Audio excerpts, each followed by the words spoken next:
예, 오늘 시편 14편에 있는 말씀은 다윗의 시입니다.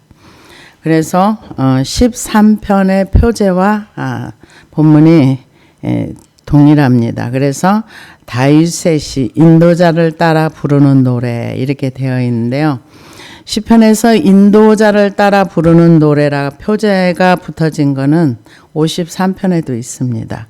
그래서 인도자는 찬양대 책임자, 지휘자를 말합니다. 그래서 이러한 시편 등은 개인들이 불렀을 뿐 아니라 많은 사람이 모인 곳에서도 찬양대가 이렇게 불렀다고 볼 수 있습니다. 그러니까는 우리가 이제 시편을 이렇게 보고 듣지만 이거를 노래로 찬양으로 이렇게 불렀던 그런 노래라고 볼 수가 있습니다. 그래서 오늘 시편 14편에 있는 말씀은 하나님은 어떤 분이신가?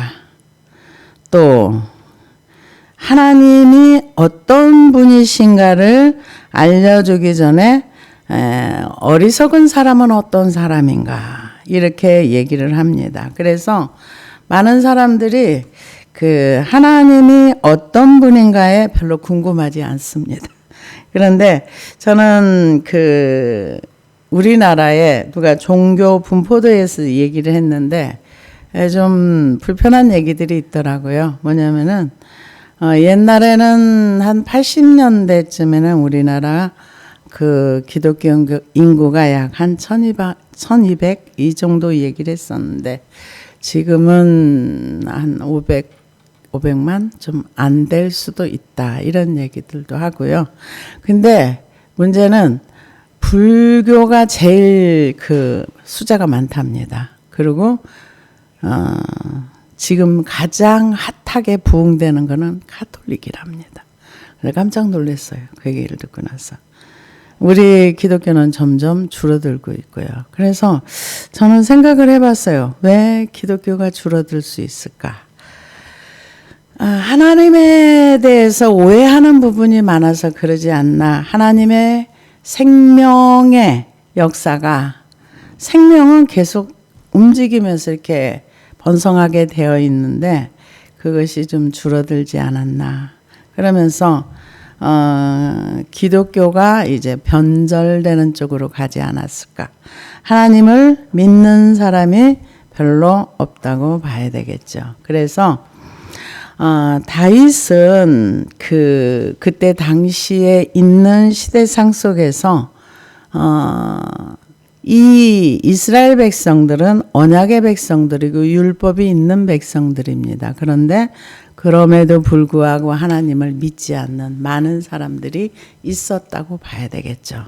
그래서 1절에 보니까 어리석은 자는 그의 마음에 이르기를 하나님이 없다 하는도다. 하나님이 없어서 없다 그러는 것이 아니라 삶의 행위 속에 하나님이 없는 삶을 살아가는 사람. 그래서 이 어리석은 자는 히브리어로 나발입니다.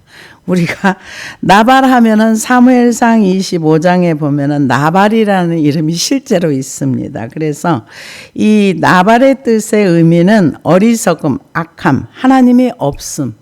근데 사람의 이름을 나발이라고 지었다는 게 조금 이 말씀을 보고 좀 의아했습니다. 그런데 사무엘상 25장에 보면은 이 사람은 마온 지방에 한 목장주로 살았는데 부자였어요. 양떼가 3,000마리가 있었고 염소떼가 1,000마리를 가지고 있는 아주 부자였어요. 근데 이때 당시에는 치안이 굉장히 불안정한 상태이기 때문에 누군가가 이렇게 그 양들을 지켜주는데 울타리 역할도 해줘야 되고, 경찰은 아니지만 그 무리들을 이렇게 지켜줘야 하는 그런 상황 속에서 다윗이 아마 그런 담의 역할을 좀 많이 해준 것 같아요.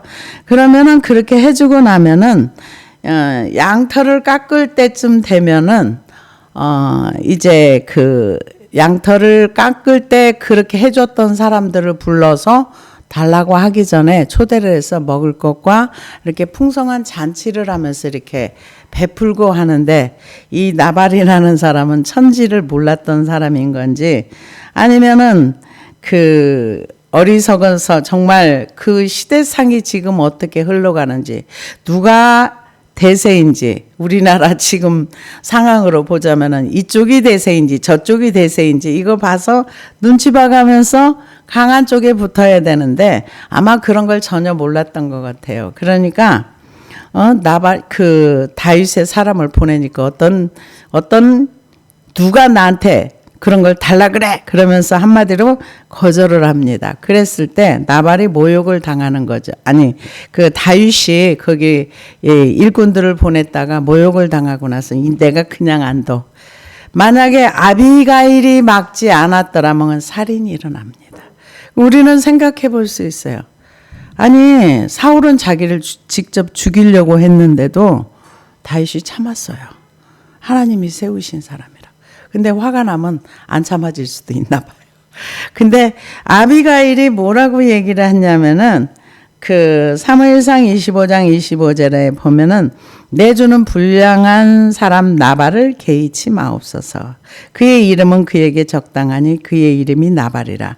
그는 미련한 자니이다. 여종은 내 주께서 보내신 소년들을 보지 못하였나이다. 그러면서 자기 남편이 어리석어서 그런 거니까 용서해달라고 하면서 그들이 먹을 수 있는 많은 것들을 준비를 해가지고 이렇게 줌으로 인해서 그러면서 나발이 그렇게 그 아비가일이 그런 얘기를 합니다. 앞으로 이스라엘의 왕이 되셨을 때 이런 살인을 통해서 다윗 왕의 명성에 흠이 가지 않도록 여호와 하나님을 딱 말을 했을 때 다윗이 거기에서 너가 아니었으면은 내가 그때 600명 중에 400명을 데리고 갔었거든요. 아주 진멸을 시켜버리려고. 그러니까 다윗이 사울은 참아줬지만 자기를 모욕하는 나발은 못 참았던 거예요. 근데 하나님이 그것도 막아주신 거죠. 그래서 이 우리의 삶 가운데서 어리석다는 말, 바보 같은, 그리고 이런 사람들은 하나님이 없다. 그래서 성경을 제가 찾아봤습니다. 어떤 사람을 보고 어리석다 그랬는가 봤더니 욥이 고난을 당했을 때 그 욥의 아내가 와가지고 뭐라 그래요. 욥이요, 너 하나님 욕하고 죽어버려. 이런 식의 말을 합니다. 그랬을 때 욥기서 2장 9절에 10절을 보니까 그의 아내가 그에게 이르되 당신이 그래도 자기의 온전함을 굳게 지키느냐, 하나님을 욕하고 죽으라. 그러니까 너 하나님 그렇게 믿어봤자 지금 망했잖아. 그러니까 너를 망하게 한 그 하나님 욕하고 죽어버려, 이 소리. 그럴 때 욥이 뭐라고 대답합니까? 그가 이르되 그대의 말이 한 어리석은 여자의 말 같도다. 우리가 하나님께 복을 받았은즉 화도 받지 아니하겠느냐 하고 이 모든 일에 욥이 입술로 범죄하지 아니하니라. 우리는 입술에 범죄가 되게 많아요. 근데 욥은 확실한 신관을 가지고 있었어요. 그래서 지금 그럼 이 시대는 하나님을 인정하는 시대인가? 인정하지 않습니다. 로마서 1장 21절에 23절을 보니까 하나님을 알되 하나님을 영화롭게도 아니하며 감사하지도 아니하고 오히려 그 생각이 허망하여지며 미련한 마음이 어두워졌나니 스스로 지혜 있다 하나 어리석게 되어 썩어지지 아니하는 하나님의 영광을 썩어질 사람과 새 짐승과 기어다니는 동물의 모양의 우상으로 바꾸었느니라. 이 하나님을 알되 하나님을 영화롭게 하지도 않고 그러면서 스스로 지혜 있다나 스스로 어리석은 자가 되었다는 거죠. 근데 지금 이 시대도 이 교회 사람들은 넘쳐나도 넘쳐나는 사람들이 하나님을 찾는가? 찾지 않아요. 하나님을 구하는가? 구하지 않습니다. 그래서 디도서 1장 16절에 보니까 그들이 하나님을 시인하나 행위로는 부인하니 가증한 자요 복종하지 아니하는 자요 모든 선한 일을 버리는 자니라. 입술로는 하나님을 불러요. 근데 행동으로는 하나님을 부인한다 그랬어요. 근데 이런 사람들이 얼마나 많습니까? 특별히 마태복음 23장에 보면 종교인들의 삶이 그렇습니다. 종교인들의 삶에는 종교 생활은 해요. 근데 내 마음에 하나님을 모시질 않았기 때문에 무슨 문제가 있어도 하나님을 구하거나 찾지 않고 행동으로 하나님을 시인하지 않아요. 근데 하나님은 우리의 중심을 보시고 우리의 마음에서 나오는 행동을 보세요. 그래서 그의 마음에 이르기를 하나님이 없다 하는도다. 마음이 겉으로는 있는데, 그러니까 행위로는 시인해요. 하나님을 입으로는 시인해요. 근데 행위로는 부인하는 거. 이것을 마음에 이르기를 하나님이 없다 하는도다. 실제적으로 무신론자라고 얘기할 수 있는데 삶에서는 하나님이 없어요. 근데 종교 생활은 해요. 이런 사람들은 하나님을 믿는 것 같지만 실상은 믿지 않는 사람들이라고 봐야 되겠죠. 이런 사람을 이 행위로는 없는 거죠. 하나님이 없는 거죠. 우리가 그 열왕기상에 보면은 여로보암의 길 이렇게 얘기를 하면서 여로보암 그 시대에 사람들이 레위인만 제사장을 할 수 있는데 아무나 제사장을 돈 주고 성직 매매를 합니다. 그러고 나서 아무나 제사장을 세워놨을 때 그들이 타락하고 부패해서 제사장들이 사람을 죽이는 일에 1등 가요. 그래서 하나님이 굉장히 진노하시는 그런 결과물을 봅니다. 그때 그들이 하나님이 있으면 그렇게 행동하네요. 하나님이 없기 때문에 껍데기는 레인이라고 성직을 돈으로 사서 레위 지파가 아닌 사람이 레인인 척해도 삶에는 하나님이 없기 때문에 지 마음대로 살고 범죄하고 사람을 살인하고 우리가 열왕기 상하를 보면 얼마나 그 여로보암 그 시대로부터 죄가 관영하는 것을 알 수가 있습니다. 그래서 제가 이렇게 말씀을 쭉 찾다가 보니까 하나님을 경외한다. 말씀을 순종하고 따르고 인정하는 삶이 사사기에는 한 줄도 없더라고요. 사사기 그 몇백 년 동안에 사무엘상이 나오기 이전에 사사기에 그렇게 많은 사사들이 바뀌었는데 한 번도 하나님을 경외했다 이런 구절이 없고 다 자기 소견에 옳은 대로 행하였더라. 그 얘기는 뭡니까? 다 지가 왕이 돼서 지 맘대로 지 법으로 사는 사람들에게는 하나님을 경외할 수가 없고 하나님을 왕으로 모실 수가 없다는 얘기예요. 사사기에 그 구절에 한 구절도 없습니다. 나중에 하나님께서 이제 그 사무엘상에서 하나님이 한나를 통해서 사무엘을 세우시고 하면서 거기에서부터 이제 하나님 얘기가 다시 나옵니다. 그래서 사사기는 계속 반복되는 거예요. 사사를 세웠다, 몇 년 평안했다, 사사가 죽었더라, 또 외부에 쳐들어왔더라, 부르짖어요. 하나님 살려주세요. 그러면 또 사사를 세웠더라. 이게 계속 반복되는 거예요. 여기는 하나님을 경외했다는 내용이 없더라고요. 우리는 내가 왕이 되어 있고 하나님을 왕으로 인정하지 않으면 하나님을 경외할 수도 없고 하나님을 찾지도 않아요. 내 방식대로 살아갑니다. 그래서 어리석은 자는 그의 마음에 이르기를 하나님이 없다 하는도다.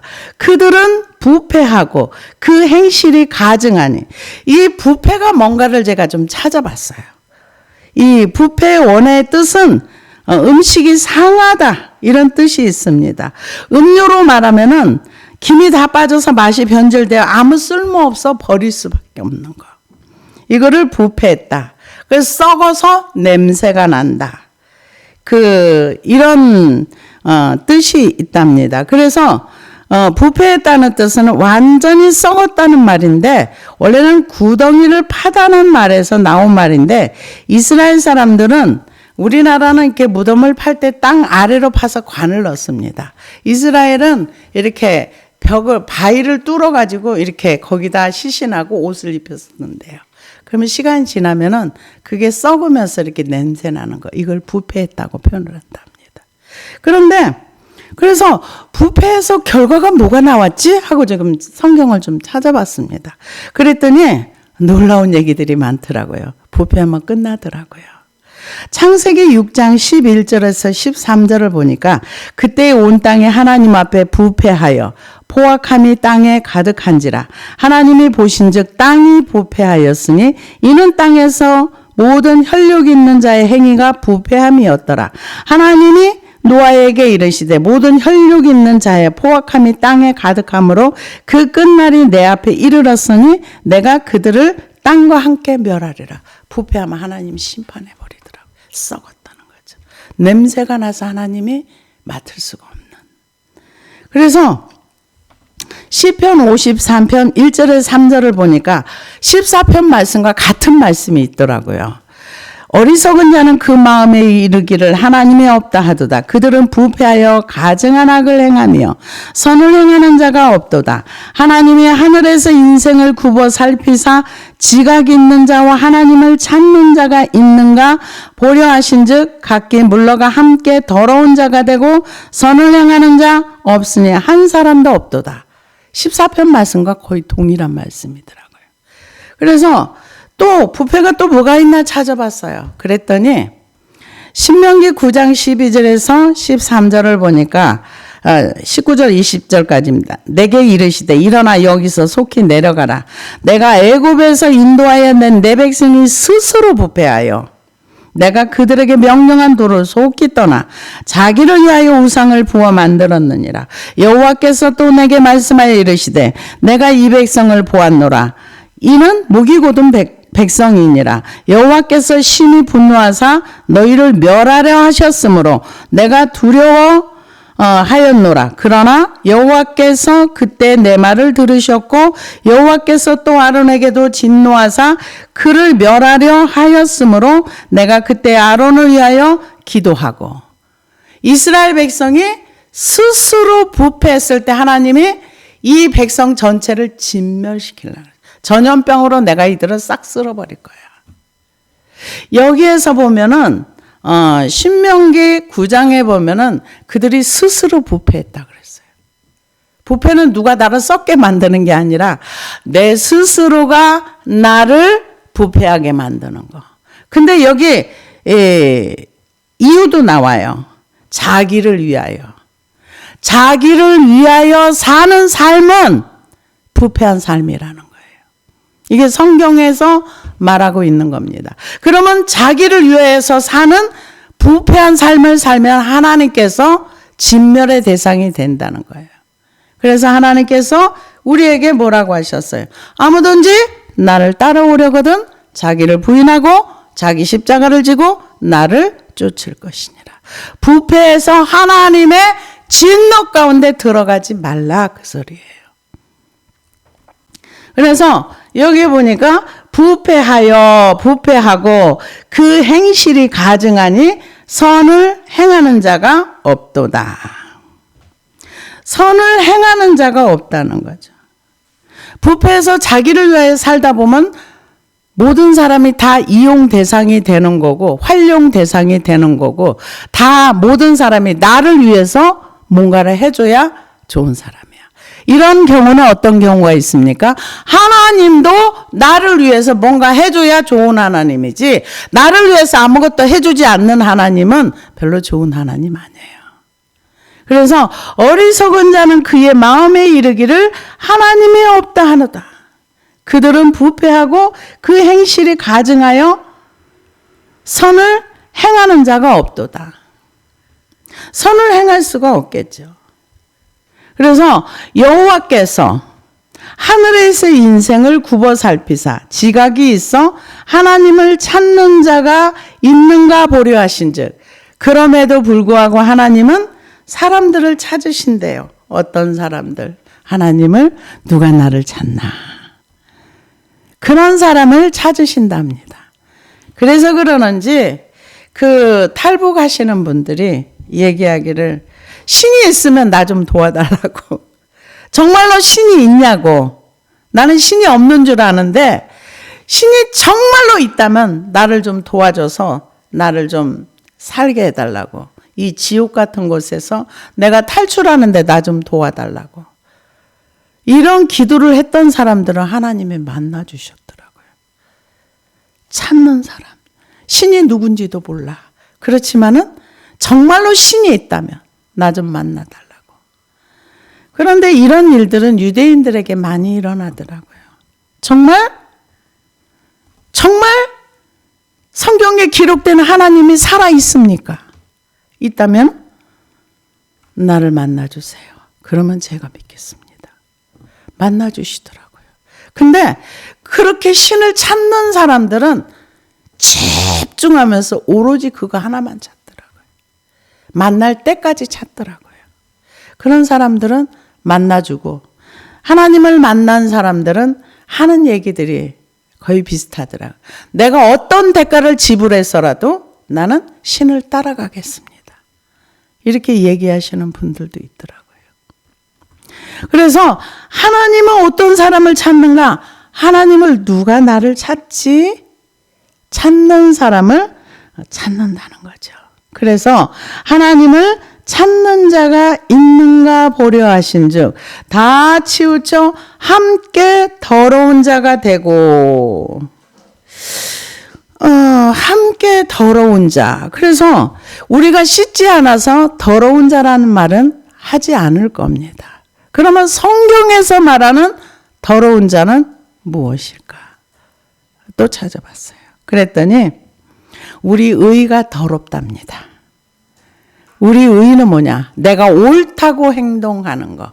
내 기준으로 내가 맞다고 생각하면서 나를 중심으로 해서 사는 삶.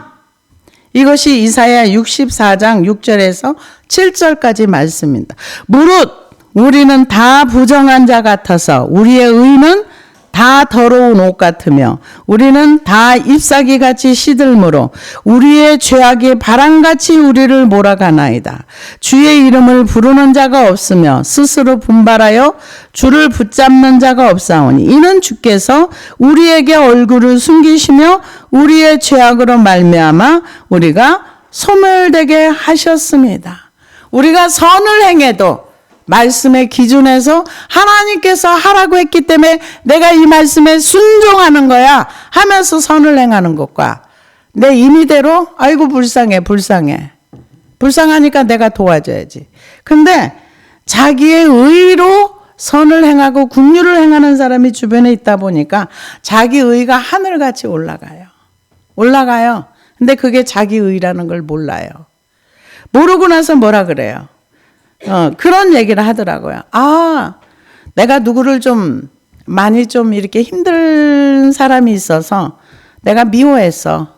그랬더니 암이 올 것 같아. 어떤 주변에 있는 분이 그런 얘기를 하더라고요. 암이 올 것 같아. 그래서 하나님 이게 뭐예요? 그러고 물어봤더니 뭐로 어쩌고 대답을 했다고서. 이야, 진짜 자기 의가 하늘을 찌르듯이 올라가는구나. 남을 위해서 얼마나 선행을 많이 하는지 몰라요. 불쌍한 자 있으면은 자기 온몸을 다 바쳐서 가서 도와주고, 환자들이 있으면은 대가 없이 가서 열심히 봉사해요. 정말 선행이 대단해요. 근데 결과물이 안 좋아요. 그래서 제가 그런 얘기를 했어요. 하나님의 말씀에 순종해서 하는 결과물은 좋은 열매가 나와.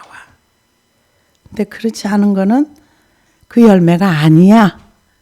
그래서 되게 불편했을 거예요. 나는 잘했다고 하는데 왜 나보고 잘못했다고 하는 거야. 하나님의 말씀을 따라가려면은 말씀에 순종하는 삶을 살아야 돼. 나의 의가 나오면 안 되는 거예요.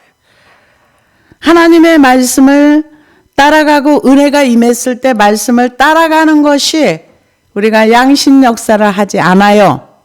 이제 그런 얘기를 했더니 심히 불편한 거죠. 왜냐면 자기는 굉장히 옳거든요. 근데 우리의 의는 다 더러운 옷이라 그랬어요. 내 법, 내가 가진 의, 이거는 하나님 앞에 자랑할 게 아무것도 없습니다. 그래서 더러운 게 또 뭔가 하고 찾아봤어요. 하나님이 우리를 더럽게 보시는 거. 에스겔 24장 13절에 보니까 너의 더러운 것 중에 음란이 그 하나이니라. 내가 너를 깨끗하게 하나 내가 깨끗해지지 아니하니 내가 내게 향한 분노를 풀기 전에는 내 더러움이 다시 깨끗하여지지 아니하리라. 이거는 회개 씻으라는 얘기예요. 음란도 하나님 보시기에는 더럽다는 거죠. 그래서 그러면 또 더러운 게 뭐가 있나 봤어요. 에스겔 36장 25절에 보니까 맑은 물을 너희에게 뿌려서 너희로 정결하게 하되 곧 너희 모든 더러운 것에서와 모든 우상 숭배에서 너희를 정결하게 할 것이며, 우상 숭배는 자기를 위하여 사는 삶을 얘기합니다. 그래서 스가랴서 3장 1절에 보니까 이것도 똑같은 내용입니다. 대제사장 여호수아는 여호와와 천사 앞에 섰고 사탄은 그의 오른쪽에 서서 그를 대적하는 것을 여호와께서 내게 보이시니라. 여호와께서 사탄에게 이르시되 사탄아, 여호와께서 너를 책망하노라. 예루살렘에서 택한 여호와께서 너를 책망하노라. 이는 불에서 꺼낸 그슬린 나무 아니냐 하실 때 여호수아가 더러운 옷을 입고 천사 앞에 서 있는지라. 여호와께서 자기 앞에 선 자들에게 명령하사 그 더러운 옷을 벗기라 하시고 또 여호수아에게 이르되 내가 내 죄악을 제거하여 버렸으니 내게 아름다운 옷을 입히리라 하시기로. 이 대제사장 여호수아는 누구냐? 바벨론 포로에서 돌아온 사람이에요. 그런데 이 사람이 입고 있는 옷이 더러운 옷이라 그랬어요. 아까 이사야 61장에 보면은 더러운 옷은 자기의 의라 그랬어요. 64장에 보면은. 그러면은 얼마나 이 바벨론 포로 70년 생활 가운데 대제사장 여호수아가 돌아올 때 나름의 오름을 가지고 왔을 거예요. 근데 하나님 앞에 입고 있는 옷이 더러운 옷이었다는 거죠. 그래서 그것을 벗겨달라고 하고 아름다운 옷으로 입혀주는 그런 과정을 우리가 볼 수가 있습니다. 우리의 의는 버려야 돼요. 근데 우리의 의가 뭔지도 모를 수가 있습니다. 그래서 신학에 보니까 마태복음 15장 18절에서 20절을 보니까 입에서 나오는 것들은 마음에서 나오나니 이것들이야말로 사람을 더럽게 하느니라. 마음에서 나오는 것은 악한 생각과 살인과 간음과 음란과 도둑질과 거짓 증언과 비방이니 이런 것들이 사람을 더럽게 하는 것이요 씻지 않은 손으로 먹는 것은 사람을 더럽게 하지 못하느니라. 하나님이 사람을 더럽게 보는 건 죄와 관련된 거예요. 하나님이 더러워, 그거는 우리가 육을 씻지 않아서 그런 게 아니라 행실과 마음에서 악한 생각 하나님 없는 거, 음란 이런 것들이 우리의 언어를 통해서 나오거나 아니면 삶의 열매로 나올 때 하나님이 그를 더럽다 이렇게 칭하신다는 거죠. 그래서 더러운 자가 되고 선을 행하는 자가 없으니 하나도 없도다. 선을 행하는 자가 없을 수밖에 없죠. 그래서 로마서 3장 23절에 보니까 모든 사람이 죄를 범하였음에 하나님의 영광에 이르지 못하더니. 우리가 태어날 때부터 죄인으로 태어나요. 왜? 하나님과 단절된 상태로 이 땅에 태어나기 때문에 우리가 하나님과 연결되는 거나 하나님을 믿을 때에만 연결이 되는 거예요. 근데 믿지 않고 교회 생활하면은 단절된 상태예요. 그래서 로마서 3장 10절에서 보니까 기록된 바 의인은 하나도 없으며 깨닫는 자도 없고 하나님을 찾는 자도 없고 다 치우쳐 함께 무익하게 되고 선을 행하는 자 없나니 하나도 없도다. 그들의 목구멍은 열린 무덤이요 그 혀로는 속임을 일삼으며 그 입술에는 독사의 독이 있고 그 입에는 저주와 악독이 가득하고 그 발은 피 흘리는 데 빠른지라. 파멸과 고생이 그 길에 있어 평강의 길을 알지 못하였고 그들의 눈앞에 하나님을 두려워함이 없느니라 한과 같으니라. 하나님이 없는 사람들은 하나님이 두렵지 않습니다. 있어야 두렵죠. 하나님이 없는데 왜 두려워요? 그래서 다 치우쳐 함께 더러운 자가 되고, 이 얘기는 모든 사람이 다 똑같다는 얘기예요. 모든 사람이 다 죄 짓는데 똑같고 다 더럽고, 그래서 모든 사람이 다 죄인이라는 거죠. 아마 로마서 3장에 있는 말씀은 시편 14편의 말씀을 인용했을 것이다 이렇게 얘기를 합니다. 그러면서 다 치우쳐 함께 더러운 자가 되고 선을 행하는 자가 없으니 하나도 없도다. 죄악을 행하는 자는 다 무지하냐? 그렇죠. 무지하죠. 뭘 모르죠. 모르기 때문에 그렇게 할 수밖에 없는 거죠. 이 하나님을 믿지 않는 사람들은요, 하나님에 대한 분노가 있어요. 우리가 생각할 때는 하나님 알지도 않고 믿어주지도 않는데 왜 분노가 있어? 하나님이 살아있으면 세상이 이렇게 악해도 돼? 하나님이 살아있으면 이 세상을 이렇게 그냥 놔둬? 당장 징벌해야지. 그렇게 말하는 자기는 하나님 앞에 어떻게 설라고요? 근데 그렇게 용감하게 말해요. 우리가 그 CCTV가 있으면 범죄를 덜 한다고 하더라고요. 왜? 그게 다 찍히니까. 근데 CCTV가 고장났다고 생각하면 마음대로 행동하는 것처럼 하나님이 CCTV처럼 우리를 다 보고 있다고 생각하면, 그리고 우리의 삶의 행위가 나중에 심판을 받는다고 생각하면 조심을 하겠죠. CCTV 앞에 서는 것처럼. 근데 그런 생각 자체가 없으니까 전 고장난 TV야. 하나님이 있기는 뭐가 있어. CCTV처럼 봐도 아무것도 능력도 없어. 아무것도 할 줄도 몰라. 심판도 안 해. 그럼 뭐 마음대로 살다가 나만 바보같이 살면 안 되지. 그래서 세상에 있는 사람들은, 그 하나님이 없는 사람들은 남을 속여먹고 그렇게 하는 것을 이렇게 굉장히 능력이 있는 것처럼 이렇게 생각하시는 분들도 있어요. 근데 하나님이 심판한다는 생각이 없는 거죠. 그러니까 죄악을 행하는 자는 다 무지하냐? 그들이 떡 먹듯이 내 백성을 먹으면서 여호와를 부르지 아니한도다. 떡을 먹듯이 이거 먹는다는 건 사람들의 어떤 것들을 다 빼앗아 먹고 일상적인 삶이라는 거죠. 남의 걸 착취하고 빼앗고 남을 죽이고 힘 없는 자들을 이렇게 하고 하는 것이 일상의 삶이라는 거예요. 생활이라는 거예요. 그러면서 내 백성을 먹으면서 여호와를 부르지 아니하는도다. 그러나 거기서 그들을 두려워하고 두려워했으니, 아니 여기 하나님을 안 찾는 사람이 왜 두려워해요? 이해가 안 가잖아요. 그래서 하나님을 안 찾는 사람들이 왜 두려워할까 봤더니 성경에 있더라고요. 어떤 사람이 있었느냐? 우리가 세상에서는 보통 평범한 사람들은 예를 들어서 골리앗이 서서 소리를 지르면서 야 나하고 누구든지 나와서 싸우면 내가 너희의 종이 되고, 너희는 만약에 너희가 나를 이기면 내가 너희의 종이 되고, 내가 너희를 이기면 너희가 내 종이 될 거야. 그럴 때 모든 사람이 다 두려워했어요. 두려워했습니다.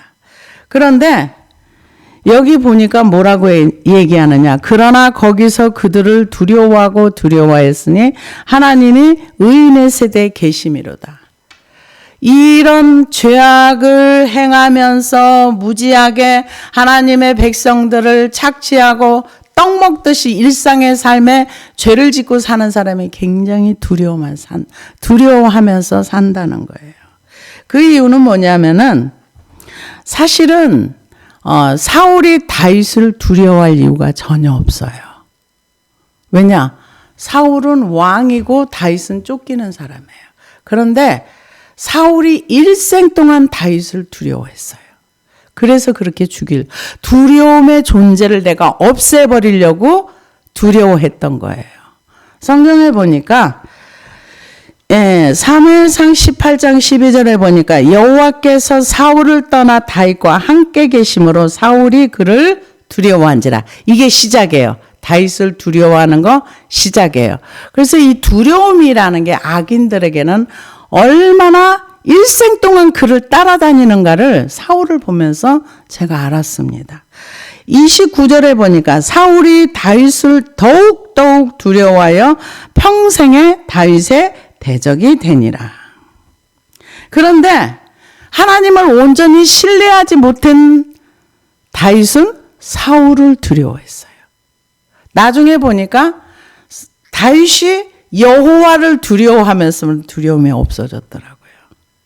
그래서 사무엘상 21장 10절에 보니까 그날에 다윗이 사울을 두려워하여 일어나 도망하여 가드왕 아기스에게로 가니. 사울이 두려워서 아기스한테 갔다가 미친 척하고 도망 나오잖아요. 그런데 사울의 마지막도 두려움 가운데 죽었어요. 어떻게 죽었는가?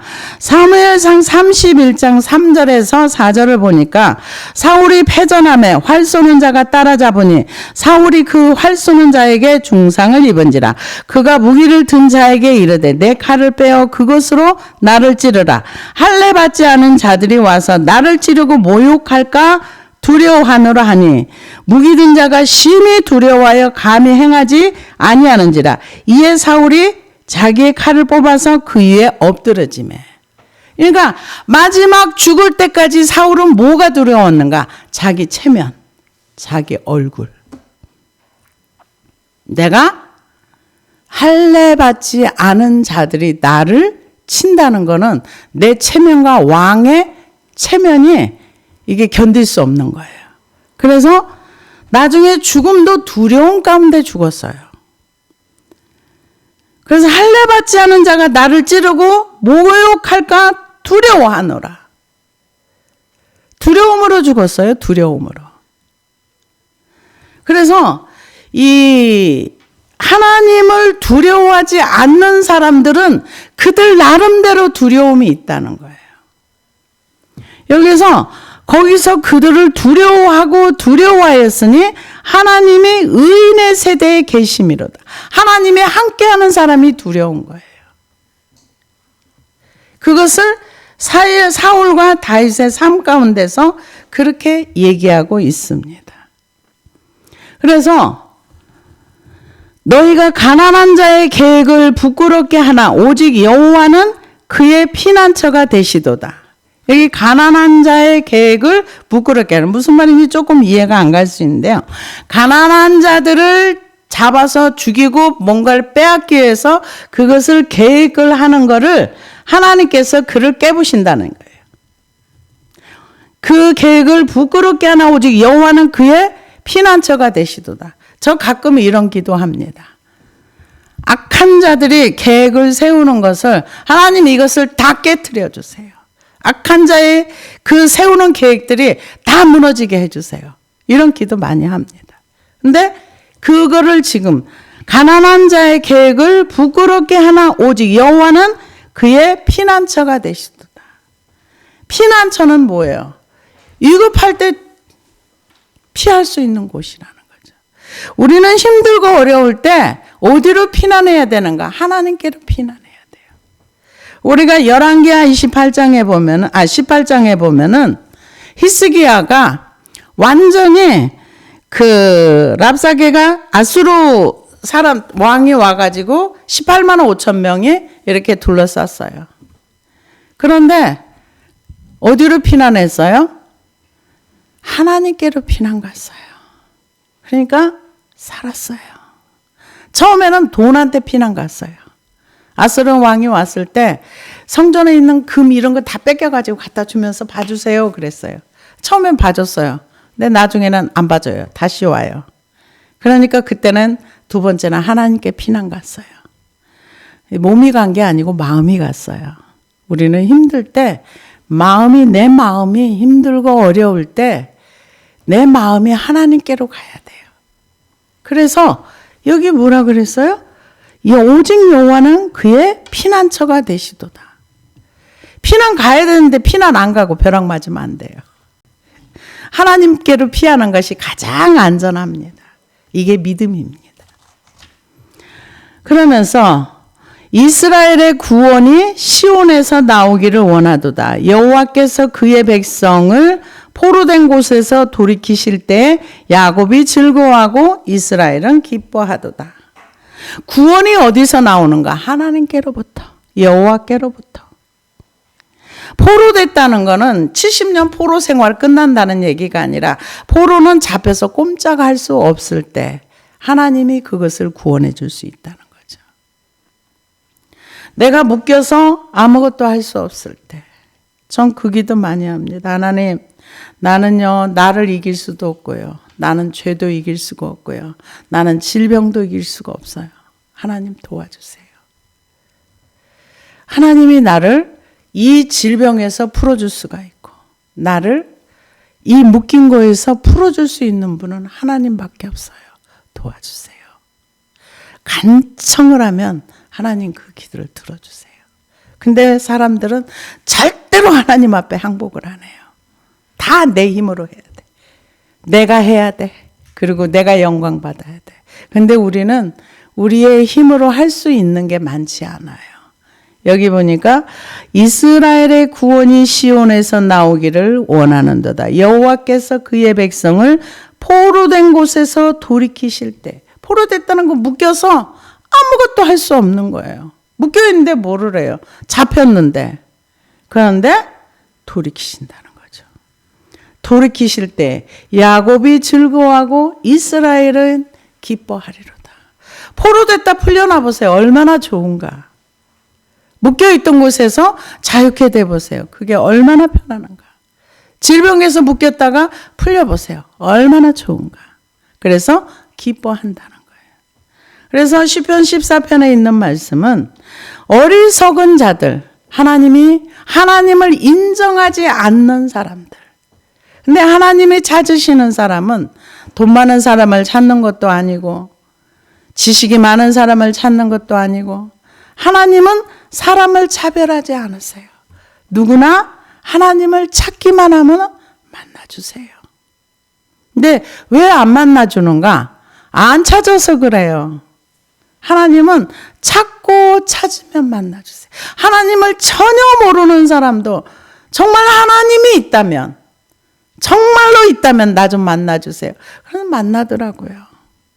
우리는 매일매일 여호와를 만날 만한 때 찾아야 되고 그를 부를 때 하나님이 우리의 포로된 것에서 우리를 자유케 해주시고 우리를 풀어주실 줄로 믿습니다. 그래서 이 다윗은 이 사람들이 하나님이 없는 사람들, 다 언약의 백성들이지만 지금 이 다윗이 이방 나라에 가서 쓴 시가 아니에요. 살고 있는 사람들 중에 언약의 백성이지만 하나님이 계시지만 하나님이 안 계시는 것처럼 그 생각과 행동 속에 하나님이 없는 사람을 어리석은 자다, 더러운 곳에 다 치우쳤다 이렇게 얘기를 하면서 그러나 오직 여호와께 피난하는 자들은 살고 그를 의지하고 가까이 하고 그런 사람에게는 포로된 것을 풀어줄 때 기쁨이 온다. 하나님을 찾으라는 얘기입니다. 기도하시겠습니다.